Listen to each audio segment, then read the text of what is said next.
Ladies and gentlemen, good day and welcome to Aether Industries Limited Q3 FY2026 earnings conference call.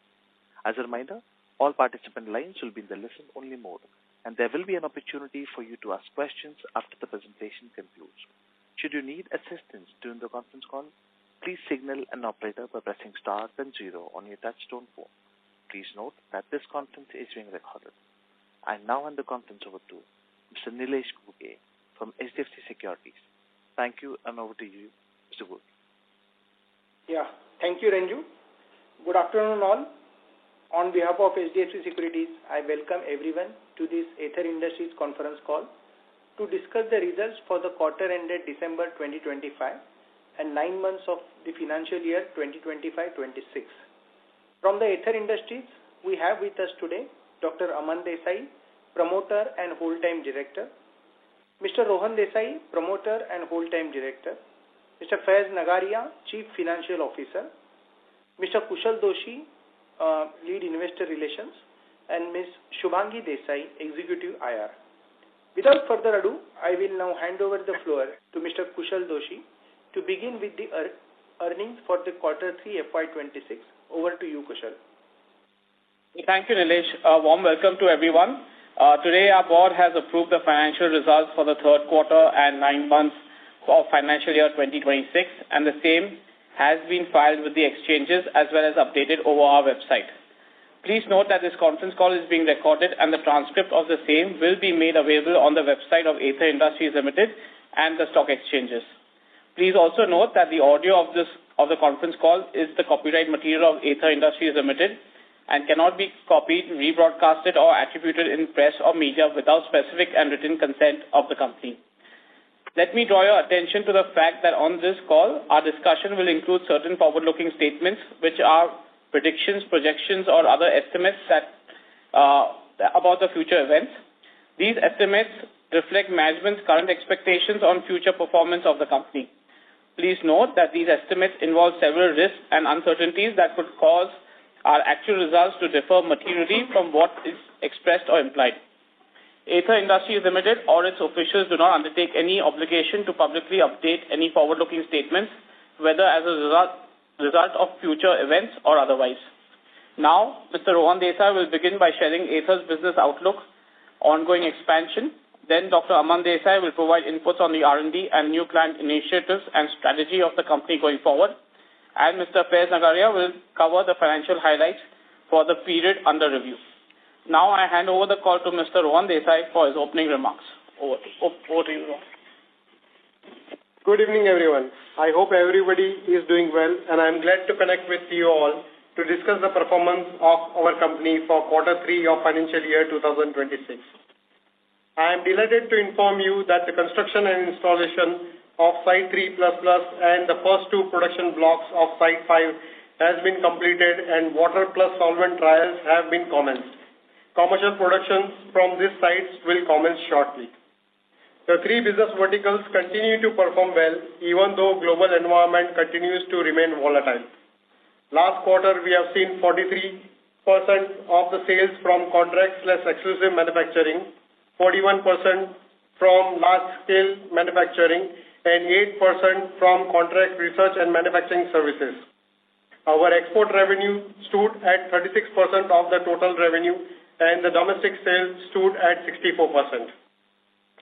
In terms of the sectoral split for the quarter 3, pharma and agro is now contributing only 45% combined, while oil and gas and material science contributes 22% and 18% respectively. As mentioned in the previous call, we expect share of oil and gas and material science to scale up by the year end.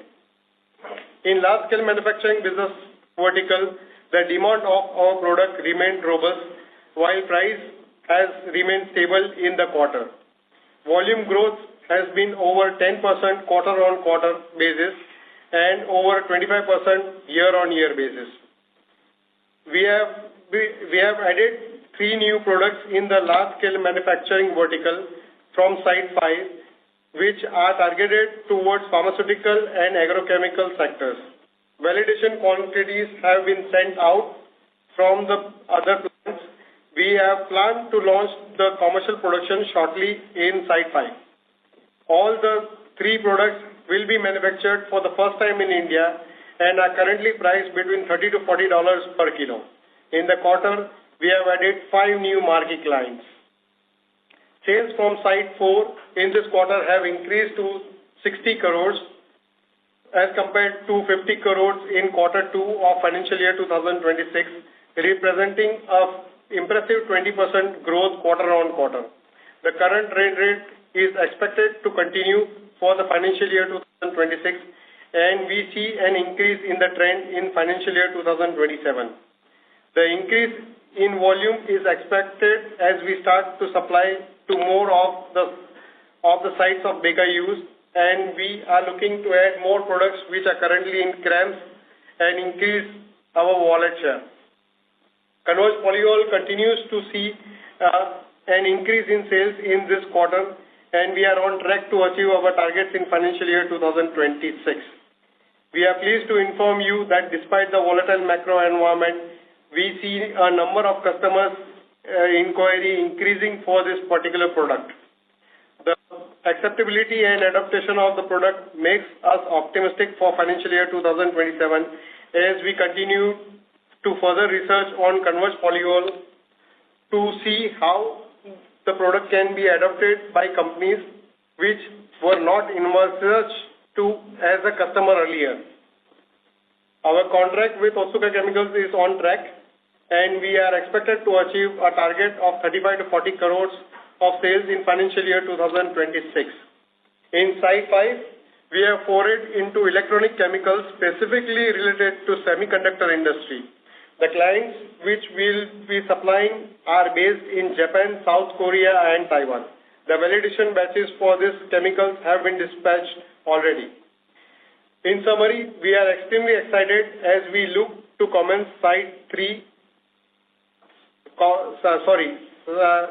We look to commence 3 production blocks in Site 3++ and Site 5 respectively at Aether, and our company becoming a preferred partner not only in R&D but also for commercialization of our products.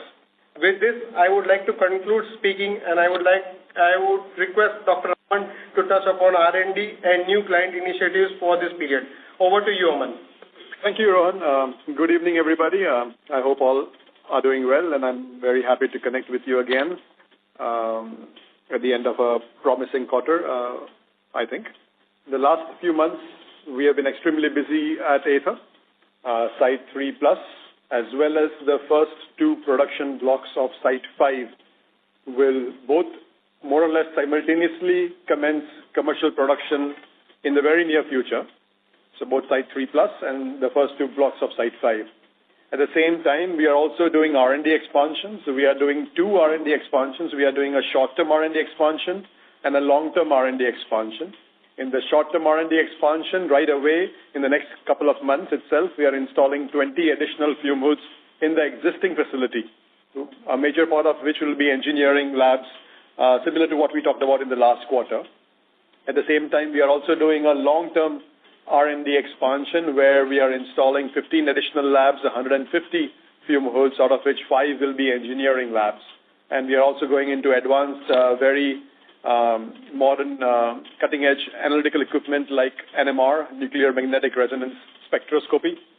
The engineering labs, that is both in the short-term and the long-term expansions of the R&D, will help us to focus much more on chemical engineering, chemical technology, and scale-ups from the R&D itself, which will enable us to further tap into what our current focus in CRAMS is, which is non-pharma and non-agro, oil and gas and material sciences. These sectors require much more chemical engineering at the inception of R&D, along with organic chemistry, and that's what the expansions in the R&D are going to be focused on.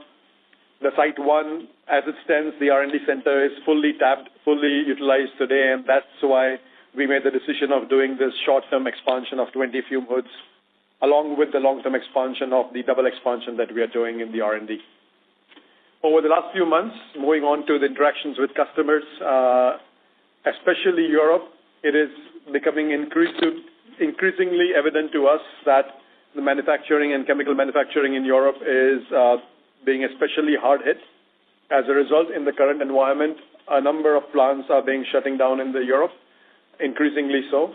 Customers are looking to partner with reliable partners in India. The choice is definitely India. And we are seeing a clear urgency and expedition of finalizing the contracts which we have been iterating and reiterating over the last few quarters. We are discussing significant contracts, significant ventures with the biggest chemical companies in Europe today, and you will see all of these pan out over the next few months, the next few quarters in the announcements that we make.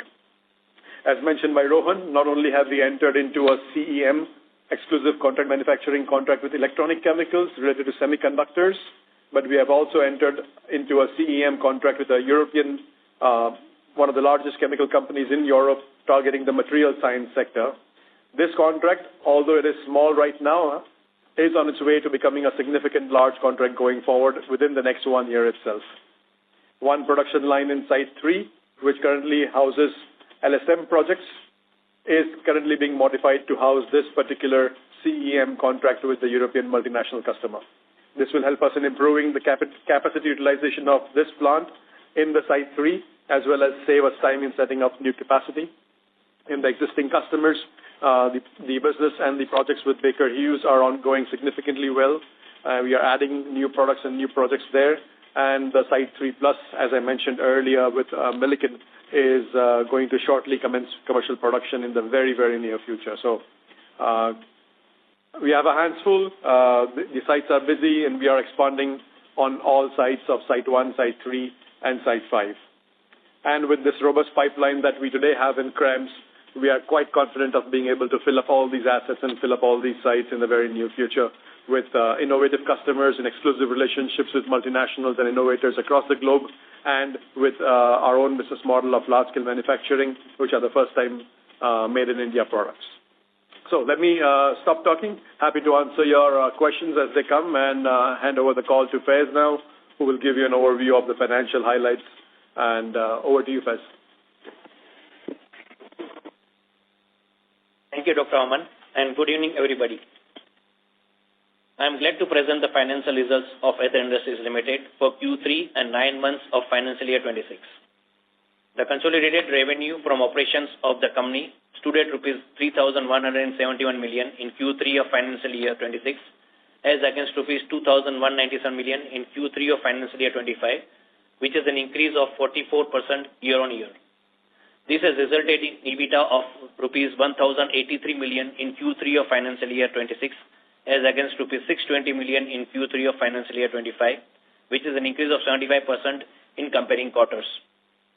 EBITDA margin stood at 34% in Q3 of FY26, as against 28% in Q3 of FY25. The PAT amounted to rupees 645 million in Q3 of financial year 26, as against rupees 434 million in Q3 of financial year 25, which is an increase 49% year-on-year. The PAT margin stood at 20% in Q3 of financial year 26, as against 18% of Q3 of financial year 25. The consolidated revenue from operations of the company stood at rupees 8,534 million in 9 months of financial year 26, as against rupees 5,985 million in 9 months of financial year 25, which is a 43% increase in the comparing 9 months. The EBITDA of rupees 2,716 million in 9 months of financial year 26, as against rupees 1,525 million in 9 months of financial year 25, which is an increase of 75% in the comparing 9 months. All this has resulted in PAT amount of rupees 1,655 million in 9 months of financial year 26, as against rupees 1,081 million in 9 months of financial year 25, which is a 53% increase in comparing 9 months. PAT margins stood at 19% in 9 months of financial year 26, as against 17% in 9 months of financial year 25. The remaining claim for the fixed assets for the loss has been put up to the insurance surveyors along with loss of profit claim, and we are confident to get the same settled by the insurance company by or before the end of financial year 26. The net working capital cycle remains at 160 days as against 149 days as on September 30, 25, mainly because of inventory build-up for the start of Site 3++ and Site 5, which are expected to begin from March 26. The capacity utilizations at all plants stand as under. Site 2 is 76%, Site 3 is 70%, and Site 4 is 49%. These are progressing as per the strategic planning done by the company. Thank you once again, and we look forward to better outcomes than this in future as well. Back to you, Kushal. Thank you, Faiz. We shall now request the moderator to open the forum for question and answers. Thank you. We will now begin the question and answer session. Anyone who wishes to ask a question may press star and 1 on a touch-tone telephone. If you wish to remove yourself from the question queue, you may press star and 2. Participants are requested to use handsets while asking a question. Ladies and gentlemen, we will wait for a moment while the question queue assembles. The first question comes from the line of Sajal Kapoor with Antifragile Thinking. Please go ahead. Yeah, hi. Thank you for taking my questions. Given the novel scale-up chemistry skills are scarce in India and attrition risk is structurally higher across the industry, how does Aether treat talent retention as a core priority, and what hard trade-offs has management consciously made in favor of employee continuity? That's my first question. Thank you. Hi, Sachin. Thank you for the question. A very relevant question. Companies all over the country in the chemical space are expanding, and talent recruitment and retention is one of the topmost priorities, should be one of the topmost priorities, and is one of the topmost priorities with us. We spend a lot of time at the management level, at the family level, focusing on this issue. We have a lot of efforts that we undertake, including attractive ESOPs, attractive packages, other benefits, other incentives across the company at all levels, starting from the workers to the top management, where the focus is retention of the talent once they are in, and also we are very, very careful and curative when it comes to the selection of the candidates into the team and into the Aether family. We are in a city of Surat, which is a nice city to live in. We are right in the middle of an industrial belt that starts from Mumbai and ends at Ahmedabad, and Surat is the largest city in the middle. We have good schools, good colleges in and around the city, and there's a lot of factors that we think of, and this has been the focus of the company for the last 13 years, is finding the top talent and then retaining the top talent.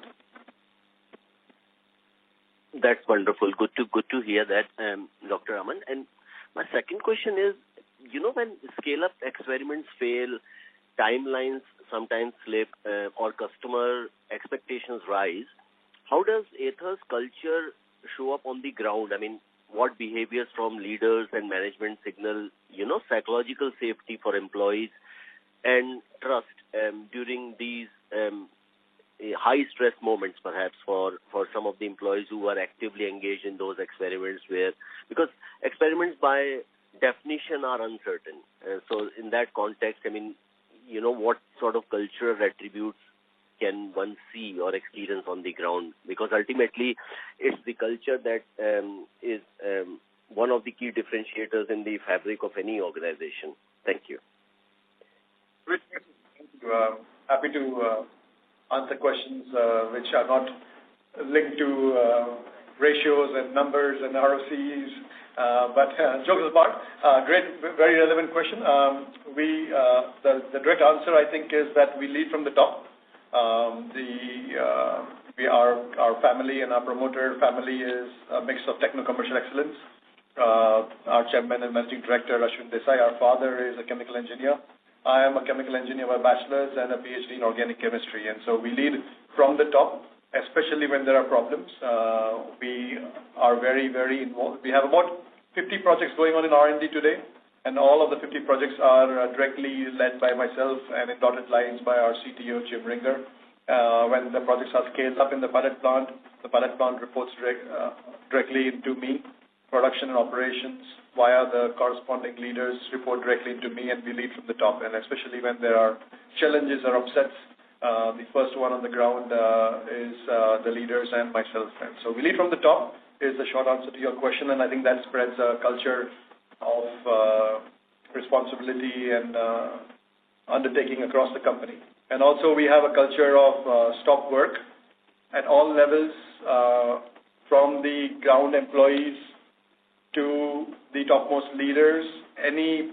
All people have the capability to stop work whenever it's a safety issue, and so that freedom and liberty is given across the the organization, and that's the culture we establish. The nature of R&D is such that what we tell our leaders is research and development. There are two results, and both are equally good results. One is success and one is failure. And so you can fail in the experiments or you can succeed in the experiments, and both of them are acceptable outcomes. And that's like some glimpses of the culture that we have.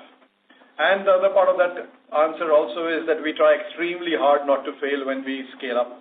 And that's why we have what I call the largest pilot plant in the world. We have more than 200 reactors in the pilot plant. We have the right equipment for the right application. And so when we scale up the chemistry, we spend an incredible amount of time into developing the processes and the chemistry and the chemical engineering behind these scale-ups, so that when we go to full scale, the dictum in the company is that we should scale up having a cup of tea, which means that the scale-up should go so well that it never fails. And so hopefully that answers both parts of your question. Thank you. It does. It does. Very comforting, and thank you for detailing those responses. And by the way, that 50 projects that we have today should hopefully become 100 and 200 over time. So all the very best, and I'll rejoin the queue. Send some Kaju Katlis to your home. Thank you. Thank you. The next question comes from the line of Parikshit Gujarati with Niveshaay. Please go ahead. Hello. Thank you for this opportunity, sir, and congratulations on a very good set of numbers. So my first question was on the CEM side. Given you, so I was asking that what will be your strategy?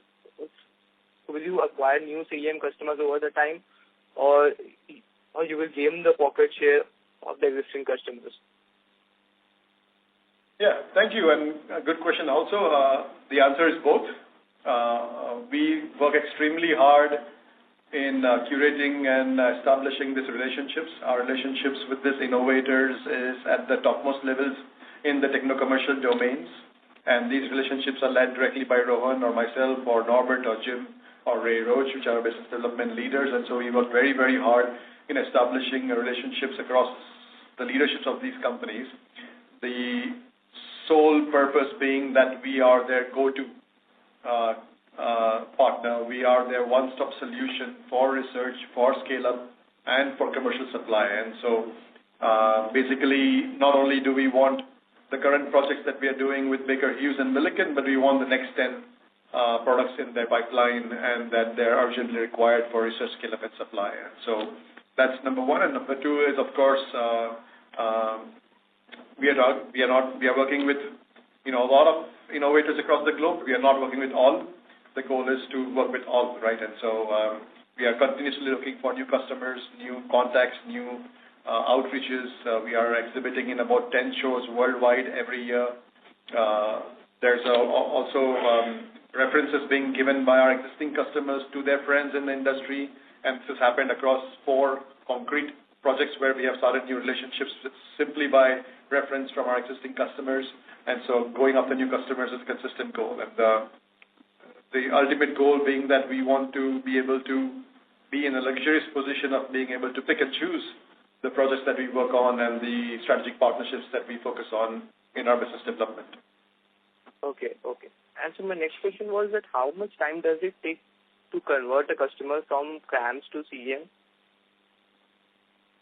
It really depends. We have examples where this has happened in 6 months, and then we have examples where it has taken 6 years to convert such customers into the exclusive manufacturing business. It simply depends upon their pipeline and the timeline of these pipelines. So, if you look at a pharma molecule, the pipeline to take something from phase 1 to commercial is 7-8 years. If you look at oil and gas, the timeline is 1 year, right? And everything in between. So it really depends.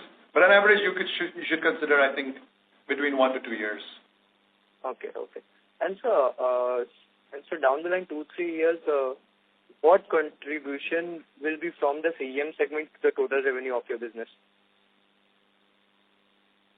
So what we're targeting is basically 70% of our revenue coming from CRAMS and CEM and 30% coming from large-scale manufacturing. Okay, sure. That's answered my question. Thank you so much. Thank you. A reminder to all the participants, please restrict yourself to 2 questions. Next question comes from the line of Manish Badane with 360 ONE Capital. Please go ahead.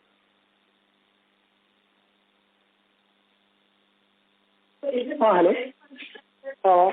Sir, as you mentioned in your opening commentary that your one of the future customer will be from the Europe, that is into the material science.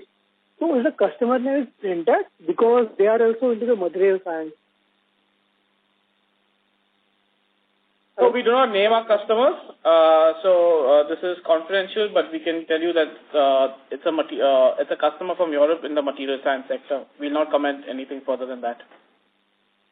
Okay, got it.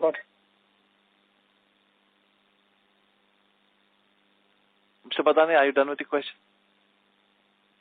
Yes, I'm done with my question. Thank you. Next question comes from the line of Darshan Garg with Tiger Assets. Please go ahead. Good evening, sir. Hope I'm audible. Yes. Yeah. Sir, so in the CM segment, we understand that you cannot disclose the specific products. However, structurally, there appears to be a significant opportunity in the non-pharma, non-agro chemistries. So from an industry standpoint, how high are the entry barriers for the global chemical players in these products? So specifically, what makes customers prefer outsourcing to you rather than backward integrating themselves, and how protected are these businesses from pricing pressure if more players enter in this specific products in the future? Yeah, I think as I said in my commentary that in the West it's increasingly impossible to manufacture anymore or even scale up anymore, and so back integration for these customers is simply out of the question in Europe and America because it's just not economical for them to do so. The pricing has increased significantly across all fronts in the West, whereas on our case in India, the pricing is remaining consistent, slightly increasing. And so there's no way the process and product economics of the West can compete with Indian economics. That's number one. And number two, especially in the non-pharma and non-agro sector, which I believe is what you're commenting on, these companies don't typically shop around too much. Once they establish strategic partnerships with companies like Aether, then we work on transparent costing, a very transparent relationship, very forthright communications, in which case both companies create a win-win for each other in terms of timelines, in terms of costing, CapEx, OpEx, everything is transparently discussed. And in this case, if we are aligning on these aspects with these innovators, there's really no second opinion that they seek or second supplier that they seek, and as such there is no pricing pressure because these are transparently achieved goals for both companies, for the customer to achieve what their costing is required to be to market and launch these new products, and for us, companies like Aether, to maintain where we want our EBITDA and profit margins to be, and that's all transparently discussed and aligned. And so in this case, there's no pricing pressure, there's no competition, and it's a long-term relationship that you establish and a strategic partnership that you establish, not for this year, not for 2 years, for the next 20 years, not for this 1 or 2 projects, for the next 10 projects in their pipeline. And that's, I think, the niche that we have found in this non-pharma, non-ag sector, where we are the first of its kind in India going after these sectors. And now with these relationships so strongly established with these innovators, we are well ahead in our partnerships with them and being where we want to be as their one-stop solution and as their go-to partner for their needs. Okay. Thank you for the detailed answer, sir. So secondly, sir, could you help us understand the contract renewal cycle in your business? So typically, how often are these contracts renewed, and are they done at a fixed prices or linked to the spot or raw material prices? So contracts are usually for 5-year, 10-year minimum, and then it is auto-renewed till the contract is cancelled. The pricings are negotiated every year. It is based on open costing sheet platform, which we have derived, which has all the parameters, all the overheads which are covered. And so every year we sit and hash out and discuss for 1 day or 2 day with the customer, and then close the contract on win-win basis. Okay, sir. Thank you. I will join the queue. Thank you. Thank you. Next question comes to the line of Kumar Somya, Ambit Capital. Please go ahead. Hi, sir. Good evening. Am I audible? Yes, Kumar. Hello. Yeah. So first question was on the contract manufacturing business. So if you see the Q1Q, the business has gone from 131 crores to 135 crores. And on front of it, your bakery use business is up from about 50 crores to 60 crores. So could you please give some more clarity on how the other contracts are panning out right now? Where are we on the converge polyol, and how is the base legacy contract business is doing? I will answer to the converge polyol. The converge polyol is, as I spoke earlier in my speech, the converge polyol is picking up very well. A lot of new customers are sampling this product and testing this product, and have already given certain quantities, small quantity orders to us. So we see this going through very well in financial year 2026 and 27. We will be following this up very well. Also, converge polyol is being used to make furthermore derivatives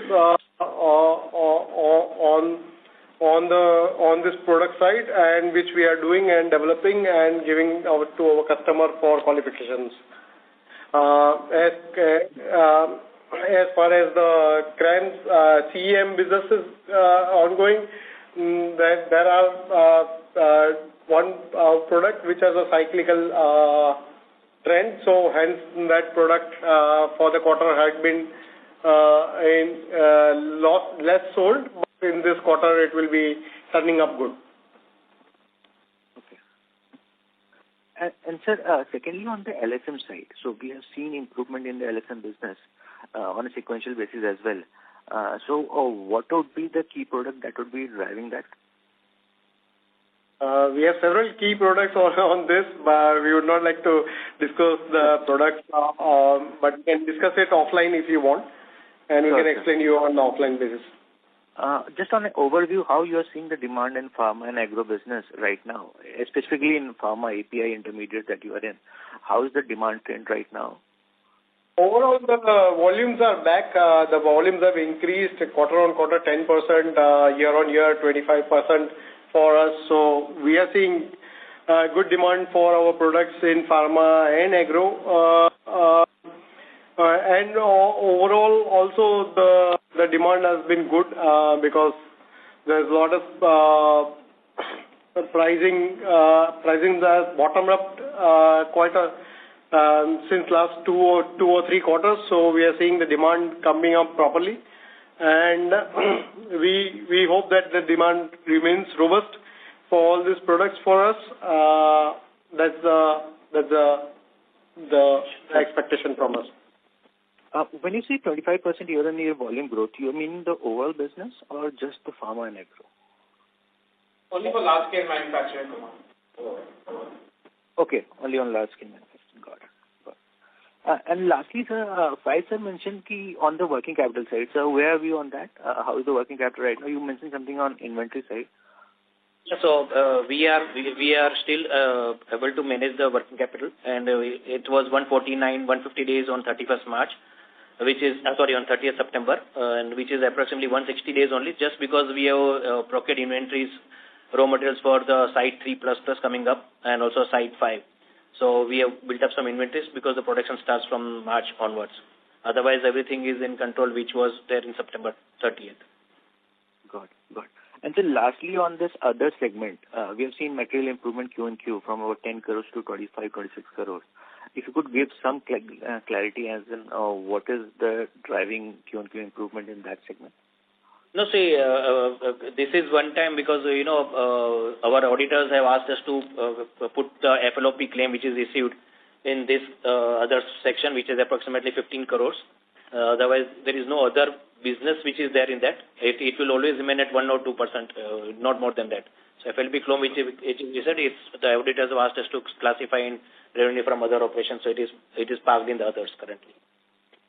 And Faisal, lastly, on the margin side, will it be fair to assume that our sustainable EBITDA margin guide run rate would be roughly 34-35%? No, it will. We would like to still be conservative and will always be around. Would be like to be around 29 to 30 is not more than that. As I told you, there is a certain one time this FLOP claim has come up.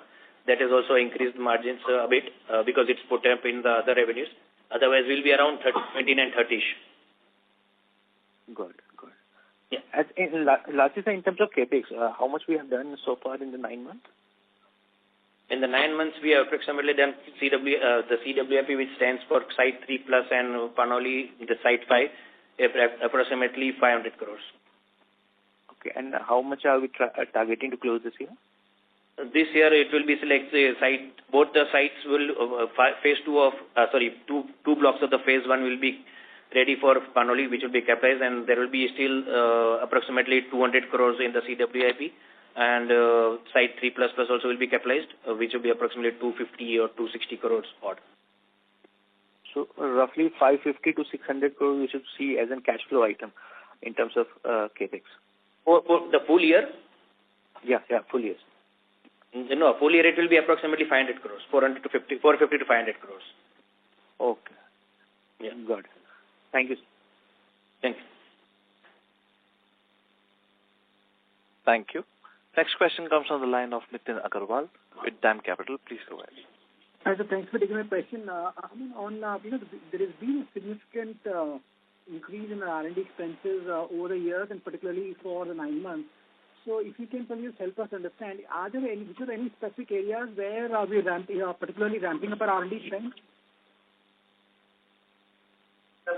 Aman will add more on this, but we are specifically targeting non-pharma, non-agro sectors. There are a lot of inbound inquiries coming from material science segment, oil and gas segment, which we are addressing at the moment in the R&D, and so the R&D expenses and the R&D investments are quite high. Aman? Yeah, so we're doing short-term expansions in R&D as well. As I mentioned in my speech, with the 20 field booths, we are installing a nuclear magnetic resonance spectroscopy equipment, which is a significantly expensive analytical tool for advanced organic synthesis.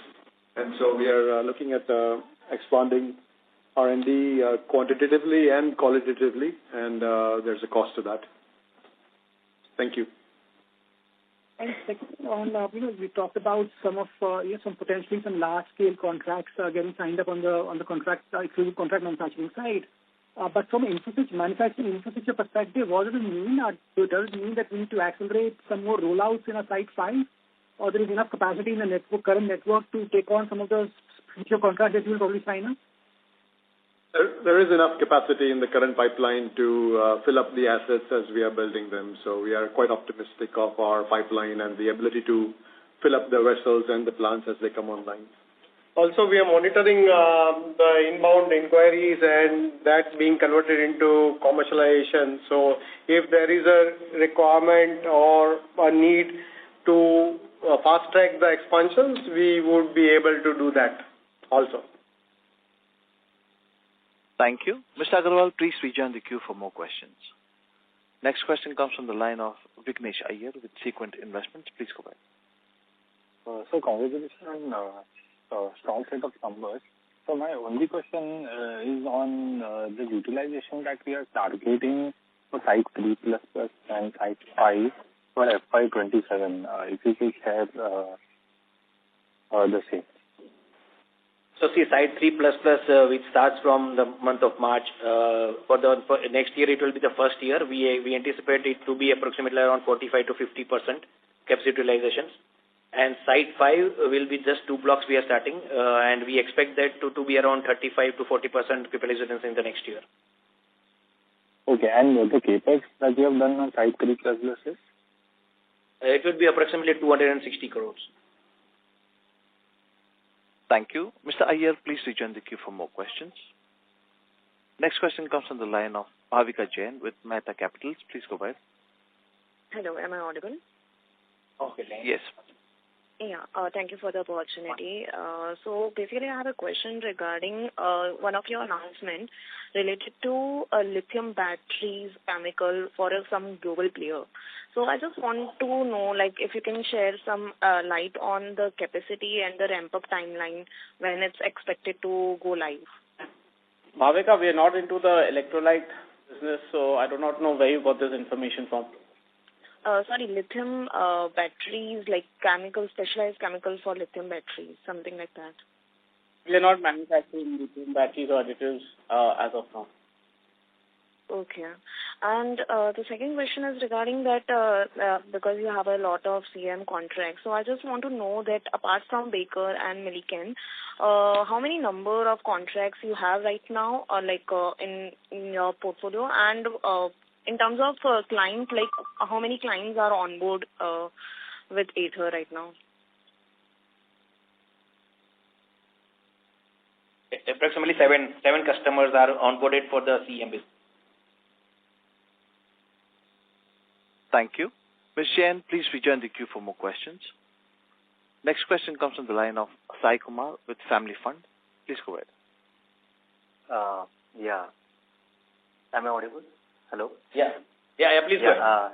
Yeah, thanks for providing this opportunity, and I congratulate on a great set of numbers.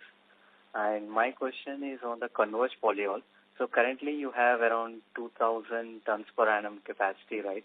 So when you see global market demand, it's around 850 tons per annum. Correct me if I'm wrong. So how do you see 2 to 3 years down the line? So what kind of market share you are going to capture out of this large pile? Can you please give us some number? Like, what's your thoughts on that? Views. Current capacity is 500 tons only. Once we reach 500 tons, we will make a 2 KTA plant that is 2,000 tons. And we are slightly behind target on this, but... Speakers, sorry for interrupting. Your voice is breaking. Can you come a little closer to the mic and speak? Sure. Thank you. So as I said earlier, 2026 financial year and 2027 is seeing a good demand on this product. So we will cover this gap soon enough. And then once we trigger a 2 KTA plant, we will let you know. The demand or the addressable market on case industry is 850 KTA and not metric ton. That is what the addressable demand is, and we will be only taking care of a 2 KTA plant to start with, and then see how it goes from there.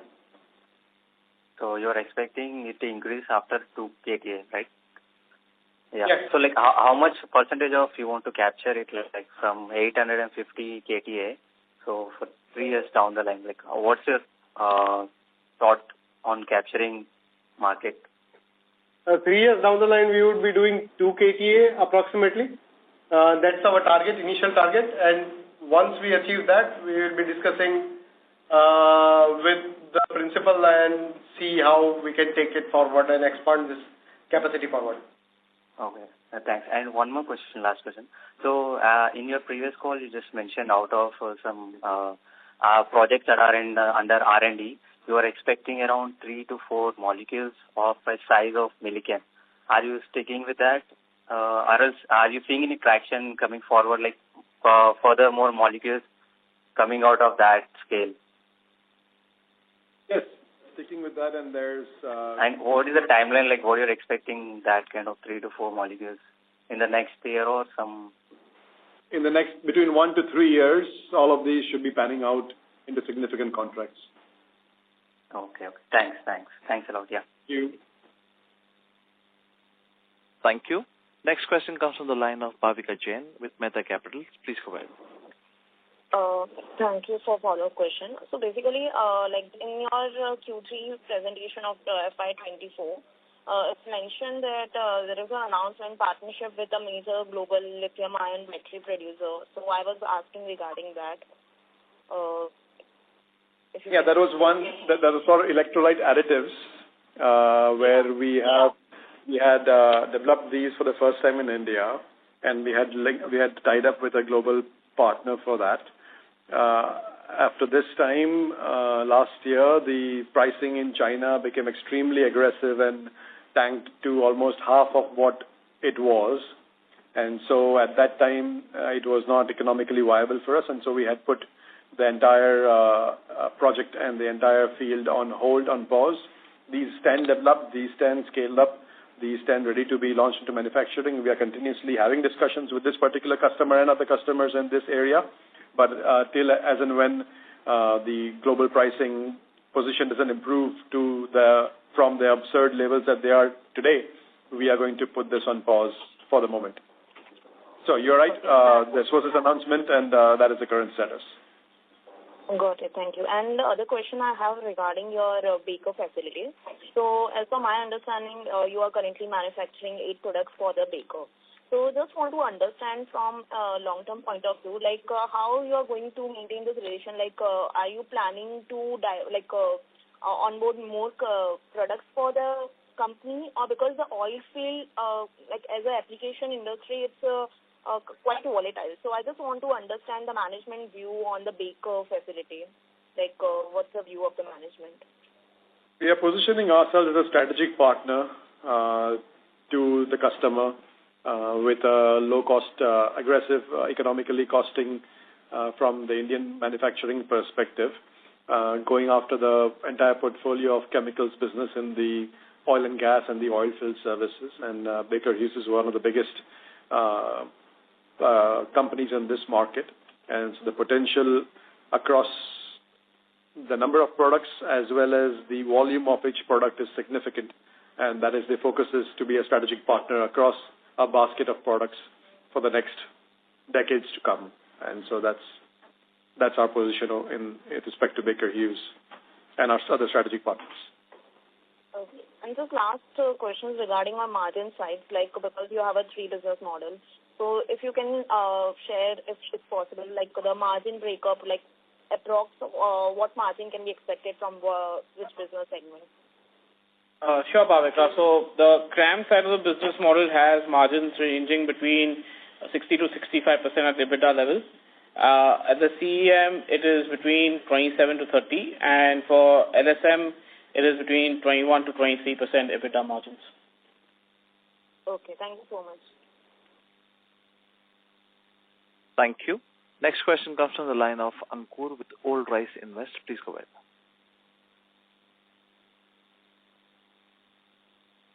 Mr. Ankur, please go ahead with the question. Hi. Thank you for the opportunity. I had one question to the management is regarding the working capital. So if you see, it's a very heavy working capital business. So is it inherent with the business model, or is there any other solution which we are looking going forward with the scale? What are the views of the management on the same? Yeah, so see, the LSM business which we are doing is we are directly competing with China, and China is offering very aggressive payment terms to the customers, which range from 180 to 250 days with LC terms also. That's why we are more, not, you cannot say more, but we are trying to focus more on towards CEM, wherein the payment terms are very much shorter than what we have in LSM, and also the inventory flushing is quite faster in the LSM in the CEM business than LSM. So strategically, we are trying to increase more on the CEM business and the CRAMS business. Thank you. Thank you. Next question comes from the line of Amay Sharda with Umarta Investment Advisors. Please go ahead. Hi, sir. Thank you for the opportunity. I just had 2 questions. One was regarding the LSM business. Do we see any kind of a increase in the prices of the chemicals now due to the anti-involution trend in China? Not at the moment. We are not seeing that. I believe so that after their annual holidays, which is happening in the next 2 weeks, we will see some traction or some policy change from them. So we have to wait for 2-3 weeks to understand how China will react on the pricing. Okay, got it, sir. And can you give me the 9 months CFO number for the 9 months? Cash flow from operations. So we do not present cash flow from operations in the 9 months. It is only 6 months which is there. So we have not presented that. Okay, sure. Thank you, sir. Thank you. Next question comes from line of Atishray Malhan with Abacus Mutual Funds. Please go ahead. Hi, good evening, and congratulations on a good set of numbers. 2 questions from my side. Firstly, on the semiconductor chemicals that you mentioned, now I appreciate you cannot delve into the specifics, but is this for a photoresist chemical?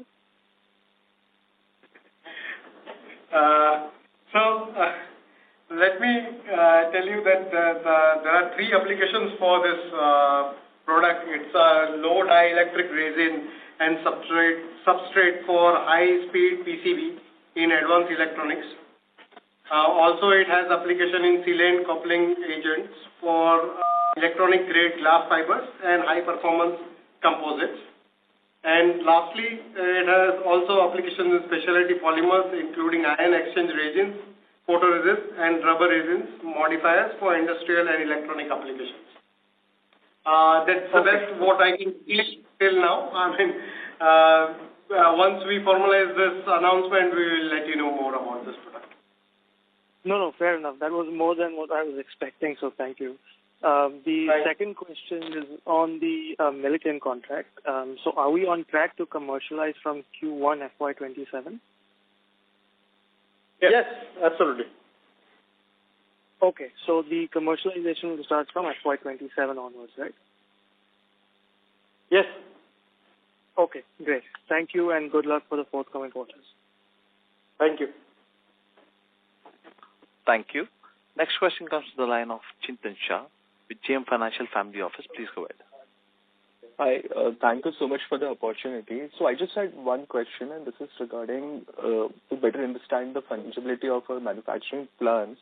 So I understand we have good long-term contracts with our customers, especially for CEM segment. But just in case, something doesn't work or if the contract doesn't work out, so just want to understand, can we repurpose those plans to use it, say, SM, and how quickly we do that, or we would have to probably find some another customer for those sort of products? Yeah, thank you. We have the focus from day one in the manufacturing has been to build fungible plants and multi-purpose plants across individual core competencies, our so-called 8x8 metrics. And so when we build plants, then we build them so that they are multi-purpose and fungible across these core competencies. And we focus on these core competencies. And so in our R&D, in the 50 projects that we have, say, for example, most of them are focusing on these core competencies. And so in case things don't work out, if contracts change, if force majeures are incurred, if directions change for the customers or the products or China pressure comes in, we always go back to the pipeline and then introduce products in these fungible plants across those core competencies. Thank you. Okay. Thank you.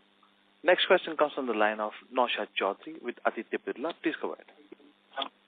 Yeah, thank you for the opportunity and congrats on a decent set of numbers. Few clarifications, sir. Starting with gross margin, just wanted to check if there is any benefit of the raw material prices softness, especially phenol or other materials.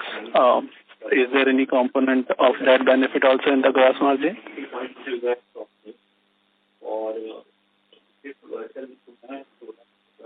Hello? Yeah, am I audible? Yes. So first one, we wanted to understand if there is any benefit of raw material prices softness on the gross margin. No, currently no benefit as well. Because I remember in the down cycle, we had this issue of phenol on our gross margin, when the prices of this product of phenol were spiking, that was impacting our gross margin. I was wondering if the cycle is down for phenol should have some benefit. Anyway, second on the overall staff cost, if I compare your staff cost as a percentage of revenue versus many other domestic guys which are into similar kind of business, your staff cost seems very, very efficient versus other guys as a percentage of revenue. So and despite we being heavy in terms of contract manufacturing and CRAMS, so how do we explain this kind of efficiency in terms of overall staff productivity? Good question. Yes, so we, as I mentioned earlier in one of the answers to the questions, talent recruitment and talent retention is a key focus for the company. And we are very, very careful in our recruitment strategy across all levels, which keeps this number in check.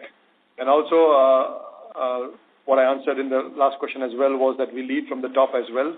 And so the core team that we have in the promoter family and then in the top leadership circles, they all wear multiple hats and lead multiple portfolios and multiple domains, which keeps the organizational structure and the hierarchy quite flat, which keeps the number in check as well. And so great observation. It's a correct observation, and it's a conscious strategy of the company to enable that.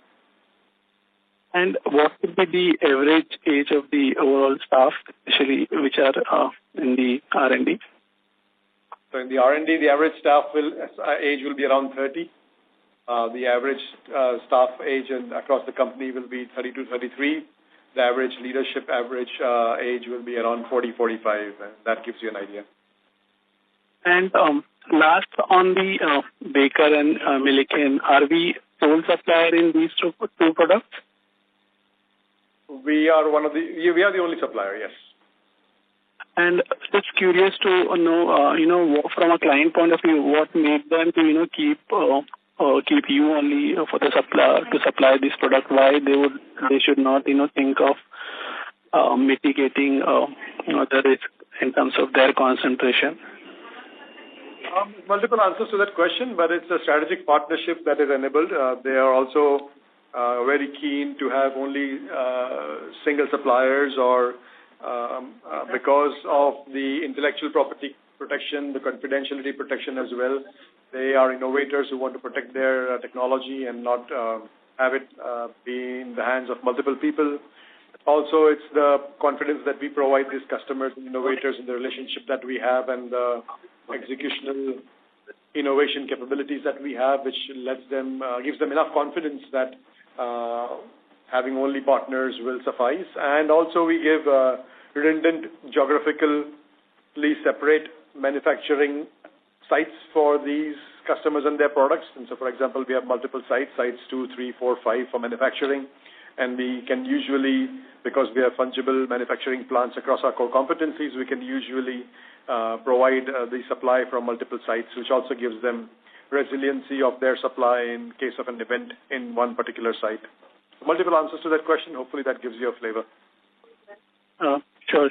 Thank you so much. All the best. Thank you.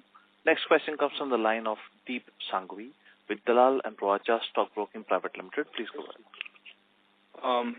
Hello, am I audible? Yes. Please go ahead. Yeah, so thank you so much for the opportunity and congratulations on a great set of numbers. So my first question was on CRAMS. So for CRAMS research, do the clients give the money in advance, or do we first invest and then we get the money? Combination of both. On strategic long-term projects, we are happy to invest as well, but as a typical strategy, customer pays for everything in advance and as the work goes along. Okay, thank you. And my second question is what is the expected revenue coming from Baker going forward? Deep will not be able to answer any forward-looking statements, especially for specific CM clients, but what we can tell you is that the trend looks good. It's trending upwards. The growth has been 20% quarter on quarter for this quarter, for third quarter, and we see an increasing trend as we try to continue to service bakeries just in different sites and expand our products which we can offer baker. Got it. Just a follow-up, like, is there any other future guidance that you could give, or no? We usually refrain from giving guidances for future. Sure, no problem. Just thank you so much for the opportunity. Yeah. Thank you. Next question comes from the line of Lakshya Agarwal, an individual investor. Please go ahead. Hello. Hi. Thanks for taking my question. Also an amazing set of numbers. So my first question is that, so for Baker Hughes contract, we had like 8 products in the pipeline, of which 2 products are giving us like the current quarter run rate of 60 crores from site 4 itself. So where are we with the remaining products, and what would be the potential market size for the same? Mr. Lakshya, I think so. There is some misunderstanding at your end. We are currently doing 8 products, and there are other 7 to 8 products in pipeline. So this 60 crores revenue which has come, it has come up from these 8 products, and other products are in pipeline, wherein the research is going on and the scale up is being done. Sorry.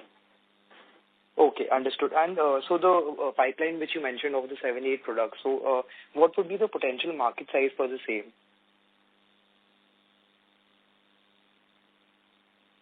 I think we probably should not comment on the potential market size of the pipeline molecules at this stage, at least.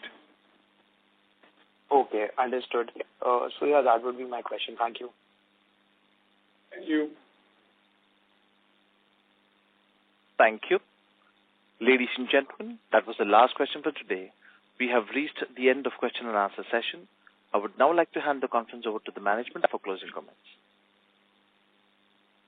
Thank you everyone for participating on the call. We hope that we have addressed majority of your questions. If you still have any further questions, please feel free to reach out to us. Stay safe and have a great day. Thank you. Thank you. On behalf of HDFC Securities Limited, that concludes this conference. Thank you for joining us. You may now disconnect your line. If you found this video helpful, please like, share and subscribe to Concall India for latest upcoming Concall.